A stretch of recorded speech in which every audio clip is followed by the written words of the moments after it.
লোকটা একটা মেয়ের বাড়িতে গিয়ে মেয়েকে ইমপ্রেস করার জন্য তার কুকুরকে চকলেটের সাথে আগে ঘুমের ওষুধ খাইয়ে দেয়। তারপর কুকুরকে সে যখন কোলে নিয়ে বসে, কুকুরটার অনেকটাই ঘুমের ভাব আসে, যার কারণে কুকুরটা অনেক শান্ত হয়ে লোকের কোলে বসে থাকে। এটা দেখে মেয়েটা অনেকটা ইমপ্রেস হয়। লোকটা বানিয়ে বানিয়ে বলতে থাকে, আমি প্রাণীদেরকে অনেক ভালোবাসি, যার কারণে প্রাণীরা আমার কোলে আসলে এমন শান্ত হয়ে যায়। কিন্তু কিছুক্ষণ পরেই ছেলেটা দেখে কুকুরটা এখানে অজ্ঞান হয়ে গেছে।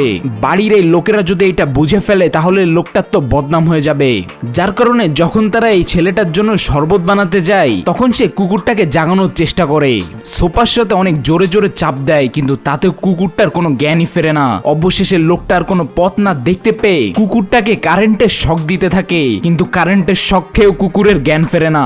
অবশেষে এই কারেন্ট থেকে কুকুরের লোমে আগুন ধরে যায়। আগুন ধরার কারণে কুকুরটা কিছুক্ষণের ভিতরে এখানে উঠে পড়ে। এরপরে লোকটা একটা কাপড় দিয়ে কুকুরকে পেঁচিয়ে নেয়, যাতে তার লোমগুলো পুড়ে গেছে এটা দেখা না যায়। আর এই সময় বাড়ির মহিলারা এই লোকটার জন্য এমন একটা ভয়ঙ্কর জুস বানিয়ে নেশে, যেটা এই বাড়ির অন্য একটা লোক খেয়ে নেয়, আর তার মুখ থেকে আগুন বেরিয়ে যায়।